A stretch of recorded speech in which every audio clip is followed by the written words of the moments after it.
가끔은 이야기가 길어지는 것도 필요하죠. 재미있는 이야기를 나누는 것처럼 보이지만 여러분, 그런데 그게 다가 아니라는 거죠.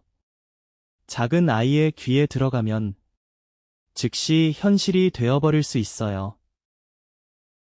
마치 오늘 이야기할 집처럼요. 아무 일도 없던 중에 갑자기 그 아이가 작은 장난을 시작했어요. 가족 모두를 소환하겠다고 하더군요. 그 아내는 아직 임신 중인데 누가 그 장면을 보고 무섭지 않겠어요? 그렇죠. 그리고 시어머니가 나타났죠. 항상 그녀를 바라보며 마치 뭔가를 먹고 싶어 하는 듯. 그 전에 그런 일이 없었는데. 하지만 그건 시작에 불과해요. 매일 밤 그녀의 집에서는 더 끔찍한 일들이 벌어졌어요. 자, 이제 본 이야기로 들어가 볼까요? 아니, 여러분께 매일 밤 어떤 일이 있었는지 말씀드릴게요. 그 집에서 무슨 일이 일어났는지 기대해주세요. 자, 여러분을 환영합니다. 레후이안, 전설의 유령 이야기 채널에 오신 것을 환영합니다. 그리고 우리 채널에 이야기를 보내주신 사랑스러운 시청자분들께 감사드립니다. 이야기를 들으며 더 가까워질 수 있도록 제 작은 이벤트에 참여해주세요. 그리고 제 채널도 구독해주시면 감사하겠습니다. 그러며 이제 슬픈 반가이를 시작해볼까요? 이야기를 전할 레후이안, 조력자 킴린입니다.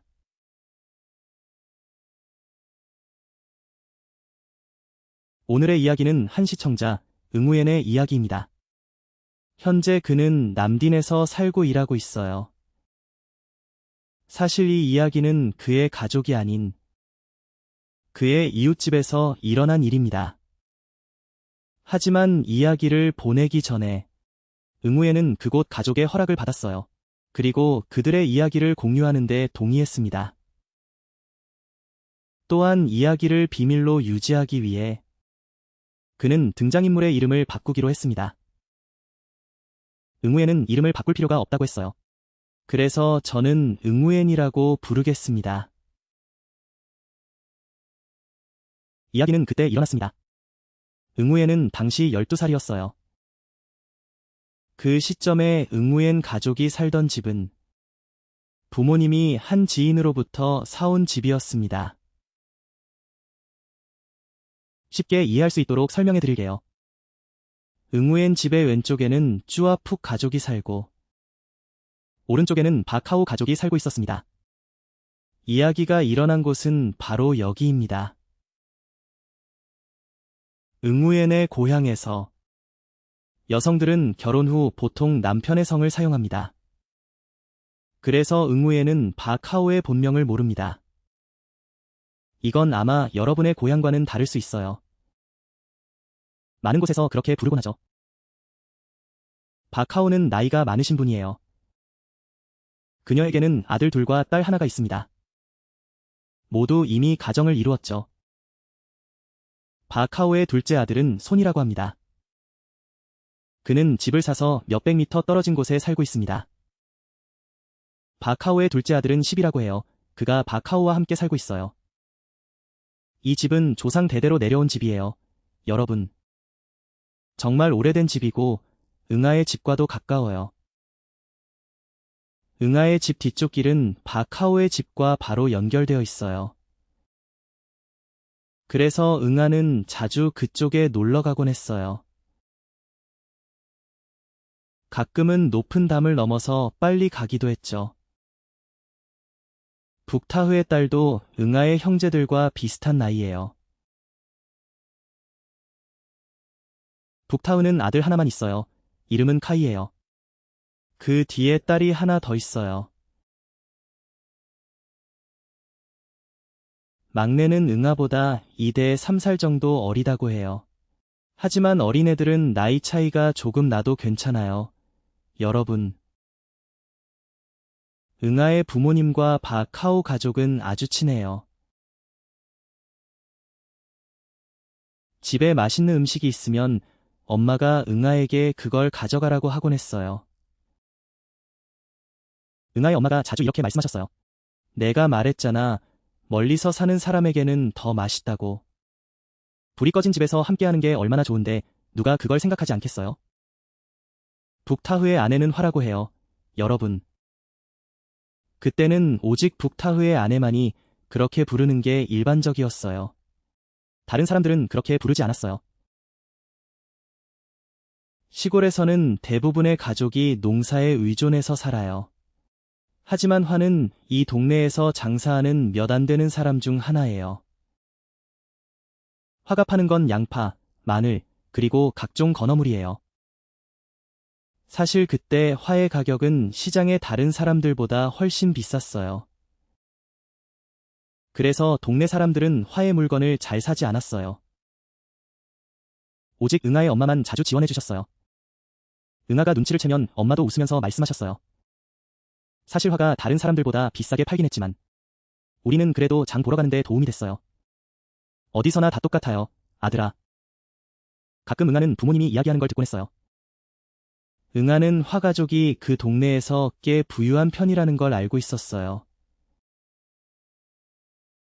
응아의 형제들은 학교에 다니면서 학비를 빚내야 했어요. 부모님이 농사 짓고 나서 돈을 벌어야 학비를 낼 수 있었죠. 반면에 카이와 여동생들은 학비를 한 번도 빚진 적이 없어요. 화는 사촌들에게 새 옷도 자주 사주셨어요. 응아의 집에 놀러 올 때마다 화는 응아의 엄마에게 이렇게 말씀하셨어요. 카이가 제대로 공부할 수 있도록 도와줘야 해요. 그가 대학에 합격하면 제가 다 책임질게요. 하지만 인생이 항상 원하는 대로 되지는 않죠, 여러분. 카이가 대학 시험을 치른 날 많은 사람들이 기대했어요. 결과를 알게 되었을 때 모두가 실망했어요. 카이는 자신이 지원한 두 학교에 모두 떨어졌어요. 그때 군대에 가라는 통지서가 왔어요. 북타운은 아들에 대한 희망이 없어진 것 같았어요.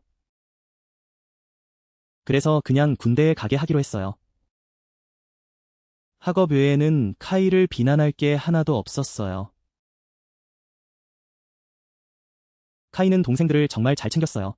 그래서 집안의 모든 일을 그가 다 맡았어요.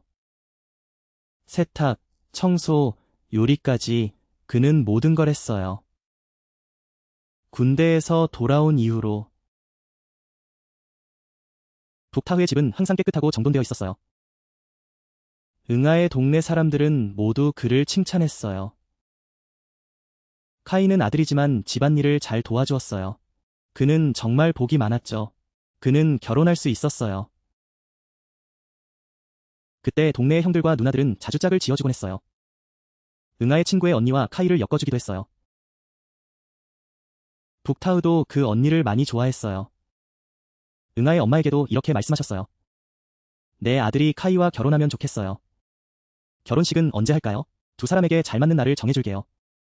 퀴엔의 엄마는 이 결혼에 반대하지 않아요. 그냥 퀴엔의 부모님은 자녀의 생각을 존중해주고 싶어 하시죠. 이웃집의 딸이니까 누가 싫어하겠어요. 하지만 이 두 사람은 서로 감정이 없어요. 어릴 때부터 친구로 지내온 사이니까요.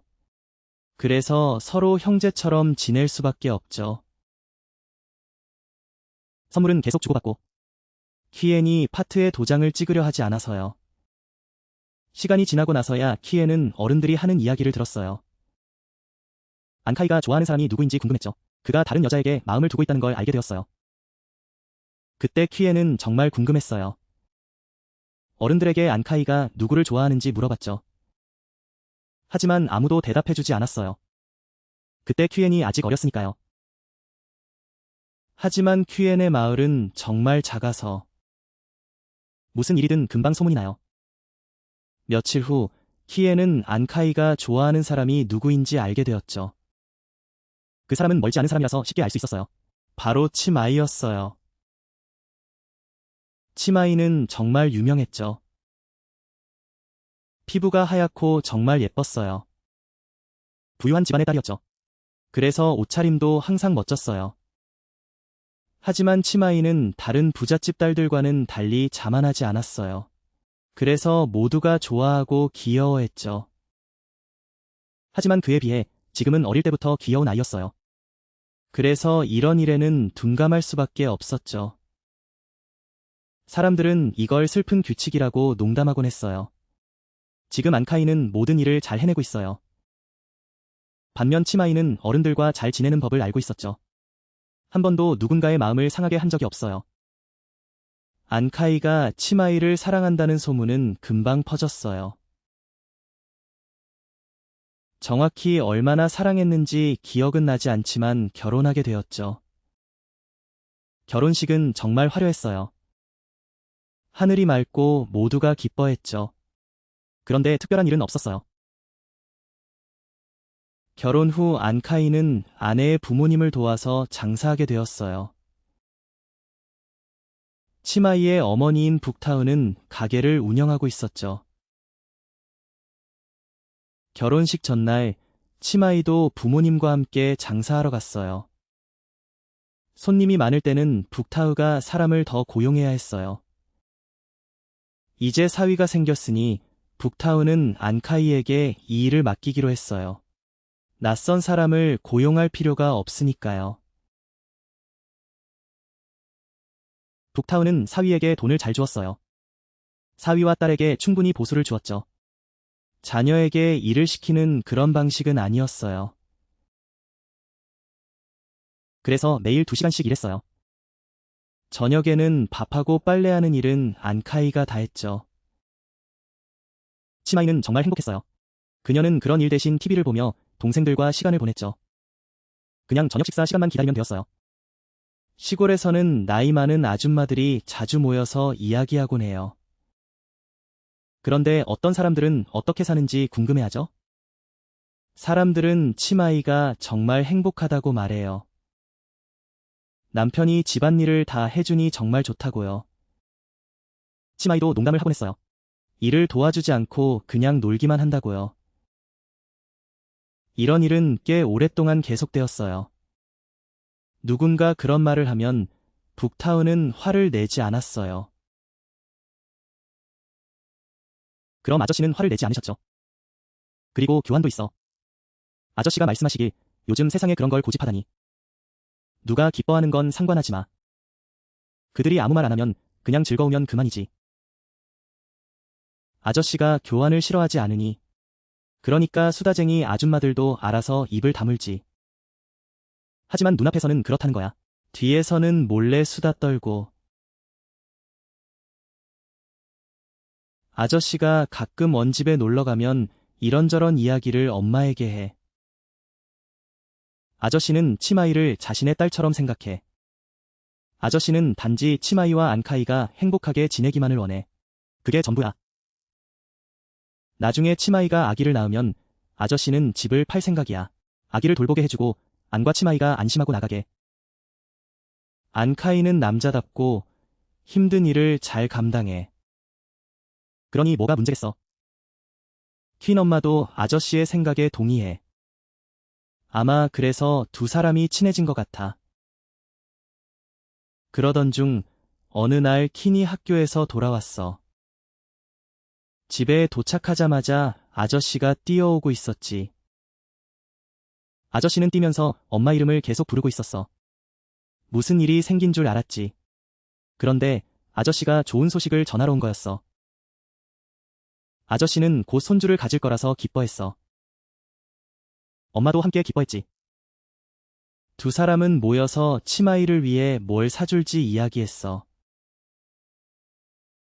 둘 다 아이를 여러 명 낳았으니 조금씩 경험이 쌓였지. 여기까지 들으면 아저씨의 가족이 점점 더 행복해질 것 같아. 하지만 그게 아니었어. 치마이가 임신한 이후로 갑자기 성격이 180도 변해버렸어. 그때 치마이는 입덧이 심했어. 그래서 뜨거운 밥 냄새만 맡아도 불편했지. 그날 킨이 놀러 갔는데 안카이 집에서 밥을 먹고 있었어. 치마이는 몸이 힘들어서 방에 누워 있었어. 그래서 같이 밥을 먹을 수 없었지. 안카이가 밥 한 그릇을 담고 반찬을 하나 집어 쟁반에 담아 방으로 가져갔어. 킨이 문에 들어서자 안카이의 동생을 불러서 놀러 가려 했지. 그때 안카이의 목소리가 들렸어. 그녀는 조심하라고 했지. 내가 밥을 가져다 줄게. 더 이상 뭐가 필요해? 알고 보니 불평하는 건 치마이가 아니라 안카이였어. 안카이의 동생은 우리가 부를 때는 형이라고 할게. 그녀는 형이 싸우는 걸 보고 킨을 데리고 아래층으로 피했어. 하지만 두 집의 거리는 멀지 않아서 킨은 위층의 시끄러운 소리를 잘 들을 수 있었어. 그 이유는 안카이가 아내에게 밥을 가져다 준 것이었어. 치마이는 채소에서 마늘 냄새를 맡고 안카이가 아내를 일으켜 세워야 했지. 그런데 치마이가 안카이의 옷에 묻어버렸어. 안카이는 깔끔한 성격이라 그런 일에 화가 나버렸지. 그래서 안카이가 그렇게 화를 내는 거야. 그냥 원하는 대로 하라고. 다른 사람 옷도 다 더럽히고. 치마이는 박하오의 이야기를 듣고 화가 났지. 사람이 그렇게 변하는 걸 원하겠어? 아직 설명할 틈도 없었는데 안카이가 계속 화를 내더라고. 결국엔 큰 소리로 싸우게 됐어. 키에는 그게 처음이라고 했어. 안카이가 치마이한테 큰 소리 친 게, 아니, 다른 사람한테 큰 소리 친 게 처음이지. 박타우는 말이 없는 사람이라 아들에게 조언을 해주지 못했어. 너무 화가 나서 이웃집으로 가버렸어. 안카이한테 조언해주려 했지만 그는 계속 자신의 잘못을 남에게 떠넘겼지. 치마이는 임신 중인데 눈물이 그렁그렁했어. 안카이가 집을 나가고 나서야 키엔이 치마이를 위로할 수 있었어. 하지만 그때 애들은 위로하는 게 서툴렀지. 이런 식으로 그만 울어. 더 이상 울지 마. 울면 정말 못생겨 보여. 응? 뭐라고? 그냥 놀리는 거야. 치마이가 깨우면 웃기도 했어. 박하오가 눈물을 흘리다가 겨우 밥을 먹었지. 안카이와 치마이가 싸운 이후로 퀴엔과 흥은 친구 집을 옮겼어. 퀴엔은 그 집에 놀러 가는 걸 두려워했지. 애들이 모여서 그 빈 공간으로 나가자고 했어. 옆에 있는 사당 근처에서 놀기로. 퀴엔의 부모님도 가끔 그런 이야기를 하셨어. 낮에 거기서 놀면 사당의 신이 애들을 데려간다고. 애들은 낮잠을 자야 크는 거야. 알겠어. 퀴엔은 부모님이 그냥 겁주는 거라는 걸 알았어. 그동안 계속 거기서 놀았는데 신이 애들을 데려간 적은 없었거든. 그래서 퀴엔과 흥은 매일 거기로 도망쳤어. 그럴 때마다 흥은 퀴엔에게 형과 누나 이야기를 해줬어. 가장 많이 한 이야기는 안카이가 최근에 이상하다는 거. 근데 뭘 이상하다고 하는지 대답이 없었어. 그 시기가 지나고 나서 키엔은 막 학교에서 집으로 돌아왔어. 문을 열고 들어가는데 집에서 시끄러운 소리가 들렸어. 키엔의 부모님이 집에서 뛰어나왔어. 키엔을 보고 빨리 집에 들어가라고 했지. 그 후에 아버지가 담을 넘어서 집으로 갔어. 키엔은 무슨 일이 일어난 건지 궁금했어. 그래서 여기서 기다리기로 했지. 잠시 후에 키엔은 안카이를 봤어. 그때 안카이를 보자마자 키엔은 얼굴이 하얘졌어. 안카이는 작은 막대기를 들고 있었어. 이에는 피가 묻어 있어서 더 무서웠어. 그의 한쪽 손목에서 피가 흐르고 있었지. 키엔은 어릴 때부터 피를 정말 무서워했어. 이 모습을 보고 기절할 뻔했어. 그런데 깨어나서 엄마가 퀴엔에게 안카이에 대한 이야기를 해줬어. 박하오가 이렇게 말했어. 안카이는 마치 미친 사람처럼 행동했대. 갑자기 작은 물건으로 손목을 베었어. 그리고 박타흐 가족을 다 죽이겠다고 했지. 키엔 아버지와 박타흐가 제때 막아줘서 다행이었어. 그 물건을 숨기라고 했어. 하지만 그 사건 이후로 박타흐는 안카이를 집 아래방에 가두었어. 끈으로 잠가버렸지. 매일 음식을 만들어서 문 앞에 두었어. 안카이가 다 먹고 나면 다시 그곳으로 가서 설거지를 했어. 박타우가 키엔 집에 가면 박하오가 눈물 흘리며 울었어. 평화롭던 시기에 아들이 이렇게 되니 누가 슬프지 않겠어. 치마이는 안카이에게 여러 번 위협을 당했어. 박타은은 치마이를 집으로 데려와서 돌봤어. 집안일이 갑자기 엉망이 되어버렸지. 평화롭던 시기에. 그때 몇몇 사람들이 안카이에 대한 소문을 퍼뜨렸어. 그들은 그가 귀신에 홀렸다고 했지. 보통 사람이 그렇게 성격이 변할 수 있을까? 정말로 그런 일이 일어나려면 시간이 필요하겠지. 하루 이틀 만에 안카이가 완전히 다른 사람이 되어버렸어. 그래서 사람들은 이상하게 생각했고 설명할 수가 없었지. 그래서 귀신 탓으로 돌린 거야. 박타은은 미신을 믿는 사람이 아니었어.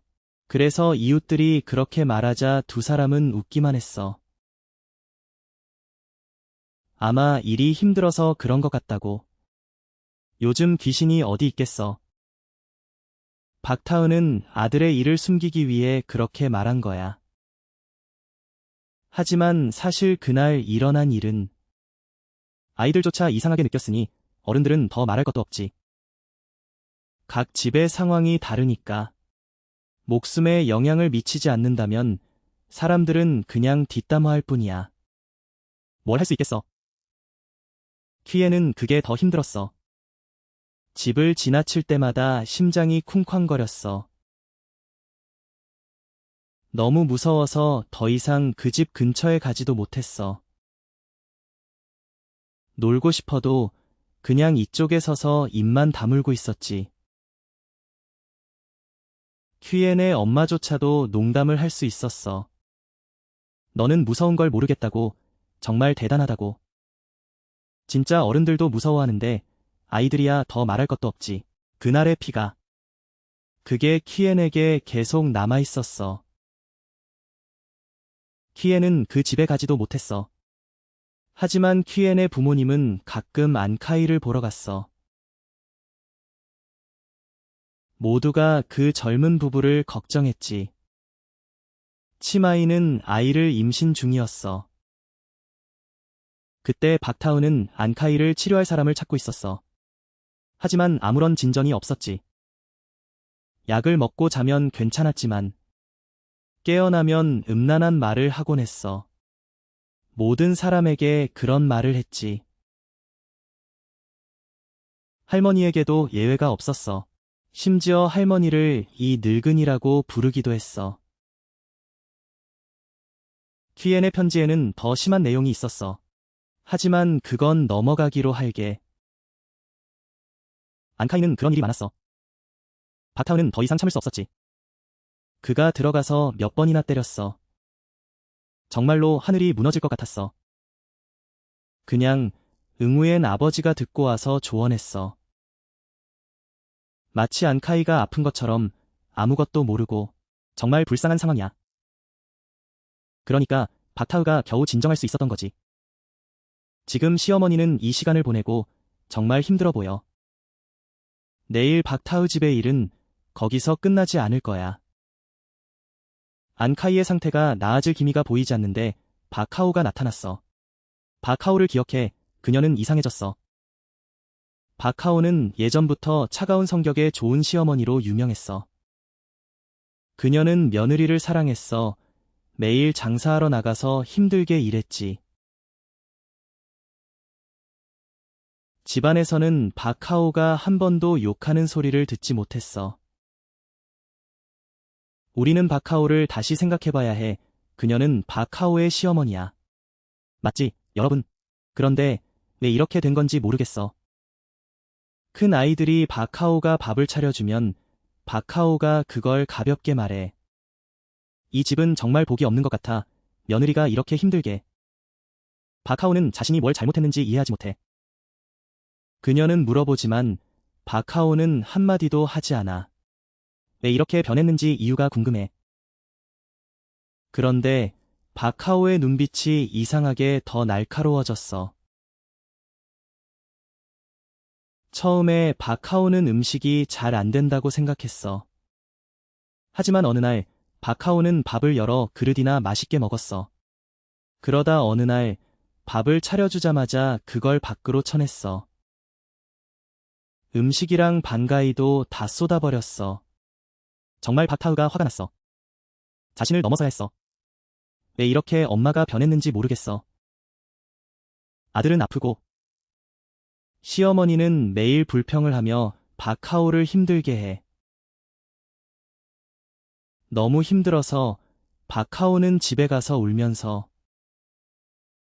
응우엔 부모님께 모든 이야기를 털어놓았어. 집안 사람은 아니니까. 응우엔 부모님도 많이 간섭할 수는 없었어. 그저 건강을 챙기라고 조언하고 가족을 잘 돌보라고 했지. 매일 박하오는 점점 더 힘들어졌어. 하지만 박타우 부부는 엄마를 가두고 싶지 않았어. 아들처럼. 그런데 박하오는 점점 더 심해졌어. 응우엔의 자매들은 할머니가 무서워서 집에 돌아가기도 두려워. 매일 학교가 끝나면 자매들은 응우엔 집에 놀러가서 밤까지 있었어. 박타우가 찾아가면 겨우 돌아갔지. 그때 응우엔에게 이야기했어. 할머니의 눈빛이 너무 무서웠다고. 마치 그들이 먹히고 싶어 하는 것 같았어. 그때 집안 사람들은 아직 모르는 상황이야. 안카이와 박하오가 다른 사람에게 해를 입었다는 걸. 어떤 사람이 은빈을 보내서 박타우 집 근처에 가족의 삶을 뒤흔들기 위해.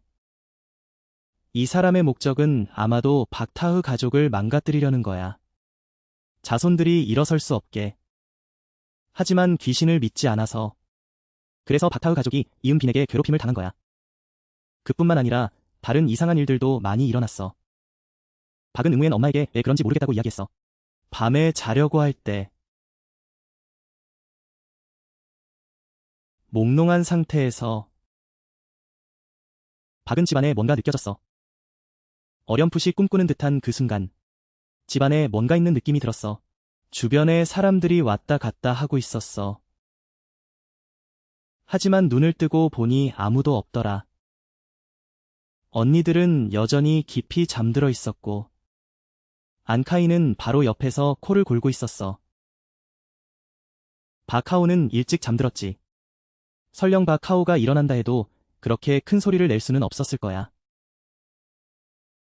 처음에는 도둑이 들어온 줄 알았어. 그래서 불빛을 켜려고 했지. 집안을 샅샅이 뒤졌어. 하지만 도둑이 들어올 리가 없었어.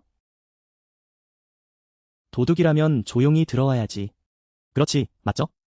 근데 그 발소리는 마치 일부러 듣게 하려는 것 같았어. 조금 시간이 지나니까 박하오가 몸을 뒤척였어. 그녀는 침대에서 일어나고 있었지. 박하오는 가게 일을 접고 시어머니와 아들을 돌보느라 집에 있었어.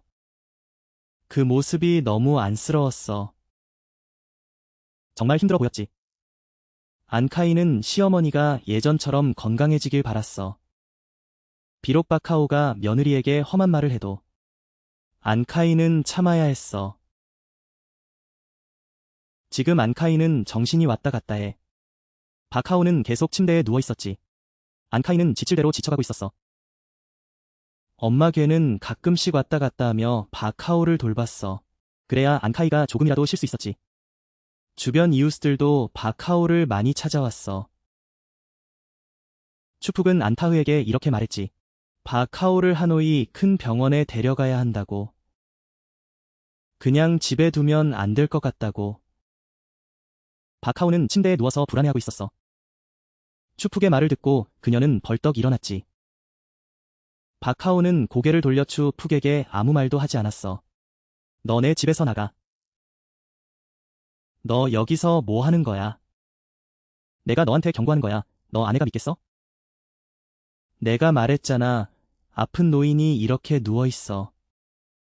그런데 너는 이렇게 나를 대하는 거야. 추푹은 얼굴이 하얗게 질려서 도망쳤어. 박하오는 사람들을 다 쫓아내고 다시 침대에 누웠지. 그 모습은 마치 죽을 것 같은 모습이었어. 이 장면을 목격한 사람들은 모두 놀랐을 거야. 엄마 궤도 그때 박하오를 멍하니 바라보고 있었어. 그때 엄마 궤는 안카이를 한쪽으로 끌고 가서 자신의 생각을 전했어. 사실 엄마개는 바카오를 여러 날 몰래 지켜봤어.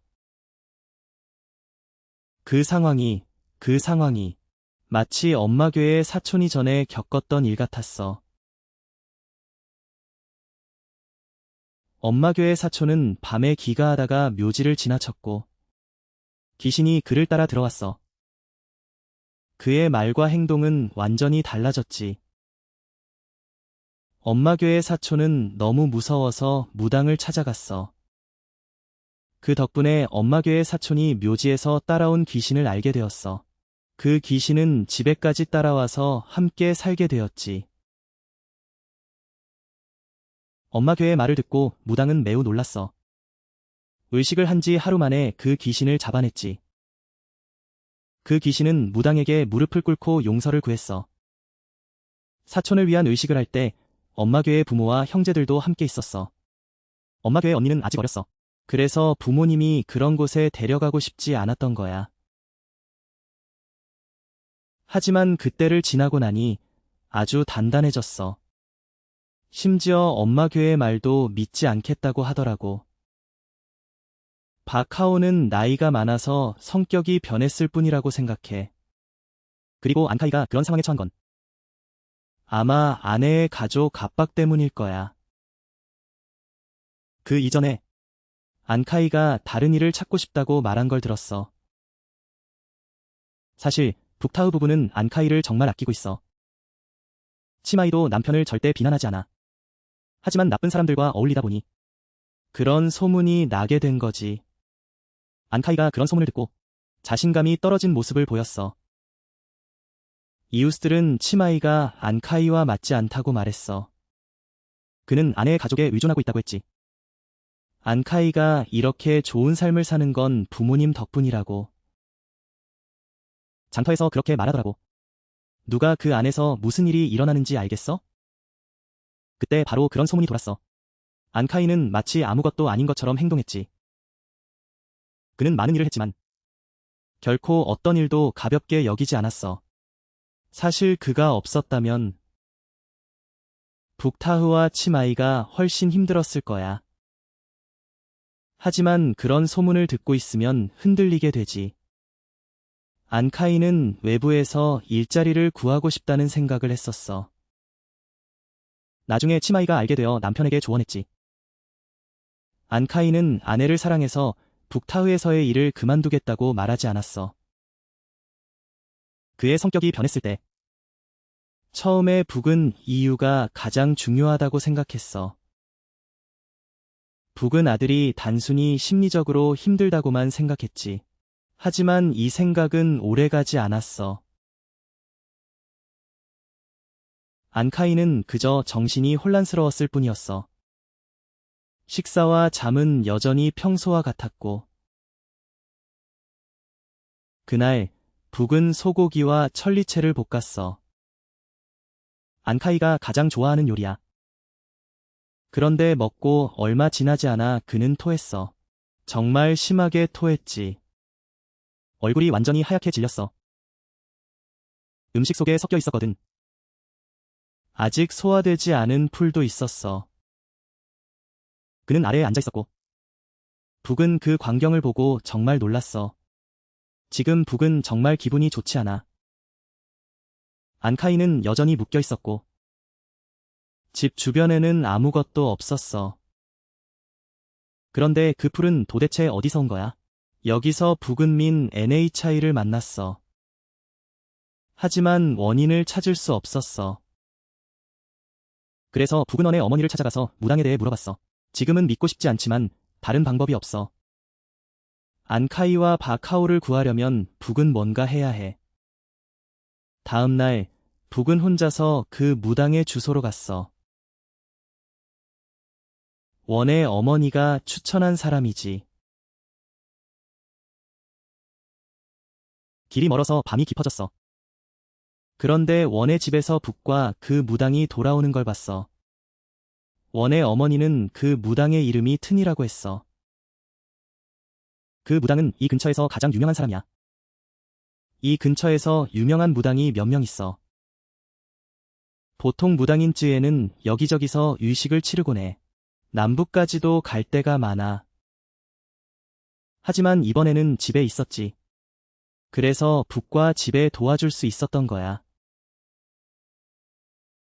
응엔 가족과 근처의 몇몇 집도. 상황을 살펴보니 여러 가지 일이 많았어. 무당쯔엔이 집을 한 바퀴 둘러본 후 손을 내밀었어. 툭툭 치면서 무언가 계산하는 듯했지. 몇 분 후에 그는 깊은 한숨을 쉬었어. 그리고 말했지. 집안에 빈이 가득하다고. 살아있는 사람도. 그것도 기적이야. 그 집에 빈이 있다고 들었어. 그래서 발이 떨리더라고. 가끔은 발이 잘 움직이지도 않았어. 어머니가 계속 발을 떨게 하더라고. 지금 북부 도시에서도 이 소문이 퍼져서 다들 겁먹었어. 누가 그 집이 수십 년을 살았던 걸 생각하겠어. 갑자기 빈이 나타나서 방해하다니. 그래서 집안이 엉망이 되어버렸지. 그 무당은 계속 말했어. 북과 집의 이 문제는 해결할 수 있다고. 그날은 몸이 좋지 않아서. 그래서 나쁜 기운에 쉽게 속아 넘어갔던 거야. 그래서 그는 그 범인을 정확히 지목할 수 없었어. 그가 빈을 집에 들인 사람을. 그는 일주일 후에 다시 오겠다고 약속했어. 그 사람을 찾아내겠다고 말이야. 말을 마친 후 그는 집안의 빈을 잡기 위해 의식을 시작했어. 그때 모두가 조용히 있었거든. 모임이 어떻게 될지 몰랐어. 갑자기 조용하던 중에 마당에서 누군가 울기 시작했어. 갑작스러운 일이었지. 그날 그 울음소리를 듣고 모두가 소름이 돋았어. 우에는 그때 너무 놀라서 어머니에게 돌아가서 빈이 나타날까 봐 겁먹었다고 말했어. 정말 무서웠어. 하지만 결국 밖을 보니 치마이가 북탕에서 돌아온 거였어. 그동안 어머니가 딸이 시집 오는 걸 막았지. 태아에 영향을 줄까 봐. 하지만 이제 안카이가 점점 더 아프다는 소식을 듣고 위험을 무릅쓰고 돌아온 거야. 형의 얼굴을 보고 싶었던 거지. 빈이 무슨 상관이야. 그녀는 남편이 침대에 누워있는 모습을 보고 싶었어. 치마이는 남편을 안고 울기 시작했어. 박하오는 그녀를 끌어내려고 했지. 그러자 무당이 설명했어. 이제 괜찮아. 빈은 다 잡아놓았으니까. 이 아이는 더 이상 두려워할 필요 없어. 안심해. 그는 손가락으로 제사상 위에 어떤 항아리를 가리켰어. 모두가 있는 곳에 그 빈들이 그 안에 갇혀 있다고 말한 거야. 그리고 무당이 의식을 마친 후 박하오, 이제 좀 괜찮아지셨네요. 괜찮아졌어요. 조금씩 눈을 뜨게 된 것 같아요. 손자, 손녀를 보니 그렇게 느껴지네요. 킨이 그날 이야기를 해보세요. 마을에서는 아무도 잠을 자지 못했어요. 모두 박하오와 안카이의 이야기에 귀 기울였죠. 그들에게 일어난 모든 일을 들려주었어요. 안카이가 이야기했어요. 그날 가게를 닫고 박하우 집에서 돌아오는 길이었죠. 조금 술을 마셨기 때문에 치마이에게 영향을 줄까봐 걱정했어요. 안카이는 마트 뒤에서 마시기로 했어요. 어딘가로 가고 있었는데 갑자기 누군가가 자신의 두 다리를 세게 잡아당겼어요. 안카이는 동생들이 장난치는 줄 알았어요. 흥이 자주 그렇게 하거든요. 그래서 이렇게 말했죠. 가만히 좀 자게 해줘. 이러다 진짜 화낼 거야. 보통 안카이가 이렇게 말하면 흥이 웃음을 터뜨리곤 했어요. 왜냐하면 그렇게 해서 자신을 깨우는데 성공했으니까요. 하지만 이번에는 웃음이 전혀 없었어요. 안카이도 완전히 깨어났죠. 천천히 눈을 떴더니 이미 어둠이 깔려 있었어요. 그때 그는 사람의 그림자가 보였어요. 여럿이 모여 있었죠. 검은 그림자가 바로 그의 앞에 서 있었어요. 안카이는 놀라서 벌떡 일어났어요. 그 사람들은 누구냐고 물었죠. 그 순간 안카이의 손은 힘이 빠졌어요. 무서웠지만 침착함을 유지하려고 했죠. 그들 중 한 사람이 말을 꺼냈어요. 그 목소리는 이상했어요. 안카이는 귀가 오싹해졌어요. 그 목소리는 정말 이상했거든요. 평범한 사람의 목소리와는 전혀 달랐어요.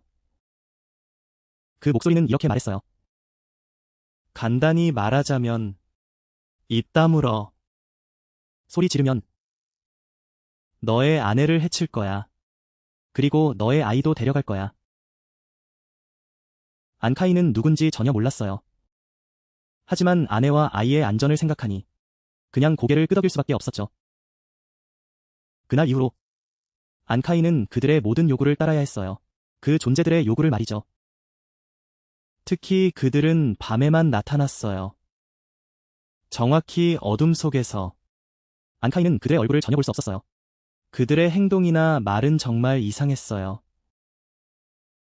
그 전까지는 모든 것은 그들이 강요한 일이었죠. 안카이는 머리를 쥐어짜며 반박할 방법을 찾으려 했어요. 안카이는 뭘 해야 할지 고민하고 있었어. 그냥 그들의 말에 따르기로 했어요. 가족이 걱정할까 봐 안카이는 숨겼어요. 누구에게도 말할 수 없었죠. 지금 그들이 말하고 있어요. 그들이 안카이의 아이를 다루고 있다는 거죠. 하지만 빈과 접촉한 지 오래된 것 같아요. 그래서 안카이의 건강도 영향을 받았죠. 그의 얼굴은 창백했어요. 몸은 힘이 없고 그런 상태였죠. 그래서 아들 병이 귀신 때문이 아니라는 생각이 들었어요. 바카오도 상태가 안카이와 다르지 않았어요. 처음에 검은 그림자를 꿈에서 봤을 때 바카오는 자신이 늙고 약해졌다고 생각했어요. 죽을 날이 다가온 것 같았죠. 조상님들이 돌아오신 것 같다고. 그래서 자신을 맞이하러 온 것 같았어요. 그래서 바카오는 그냥 기도를 했죠.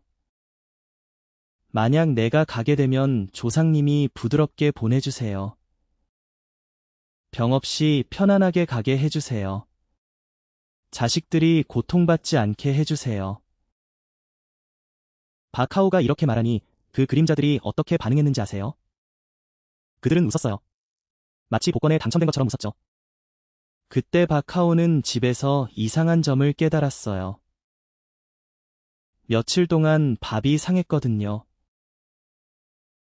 냄새가 너무 심했어요. 어렸을 때 어른들이 귀신 이야기를 해주던 기억이 나요. 바카오는 나이가 많아졌어요.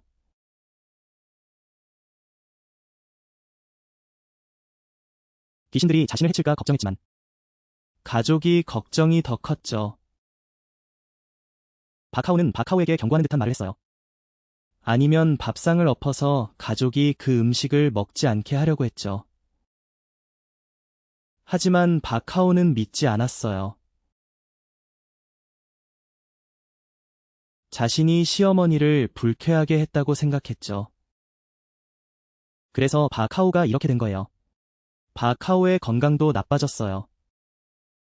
젊은 사람처럼. 그래서 빨리 병이 나버렸죠. 가족에게 빈의 이야기를 전하려고 했지만 그들은 계속 겁을 주며 안카이를 해치려 했어요. 손녀가 고통받는 모습을 보니 바카오는 마음이 아팠어요. 밤마다 바카오는 울었어요. 자식과 손주를 사랑하니까요. 이 문제를 해결해줄 무당이 있었으면 좋겠어요. 그 빈들을 쫓아내고 싶었죠. 바카오가 이렇게 말하니 모두가 울고 싶어졌어요. 이제 바카오도 나이가 많아져서 자식들을 걱정하는 거죠. 그날 이후로 가족의 삶이 다시 돌아왔어요. 치마이는 남편 가족과 함께 살게 되었어요. 더 이상 바카오 집에 살지 않게 되었죠. 안카이의 건강이 조금 나아졌기 때문이에요. 그래서 치마이는 요리를 배우기 시작했어요. 바카오는 집안일을 도와줄 사람이 생겨서 가게에 나가서 돈을 벌기 시작했죠. 보통 바카오의 가게는 코 응아의 가게 옆에 있었어요. 두 사람은 자주 친하게 이야기했죠. 하지만 오늘 가게에 가니 코 응아가 보이지 않았어요.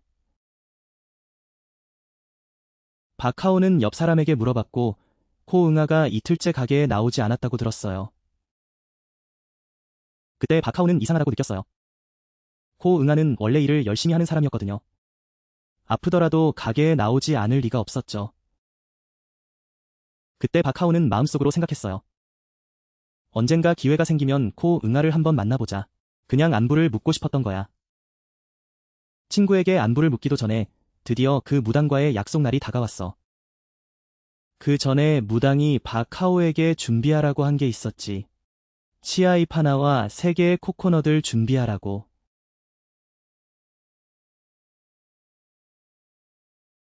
치아잎을 높이 들었을 때 무당은 나쁜 자에게 가려지지 않았어. 덕분에 빈들이 그를 안내해 주었고, 그래서 그는 그 사람들의 집으로 가는 길을 뚜렷하게 볼 수 있었어. 그는 그 집을 괴롭히는 자가 단순한 사람이 아니라는 걸 느꼈지.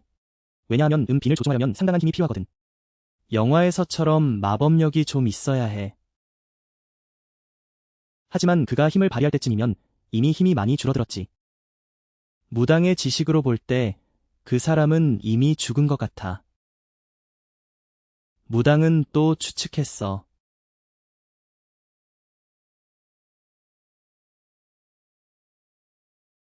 바카오의 집을 해친 사람은 아마도 빈을 보낸 후에 죽었을 거야.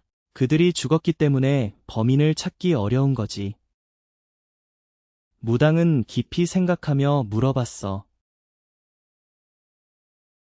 최근에 다른 사람에게서 이상한 음식을 먹은 적이 있냐고?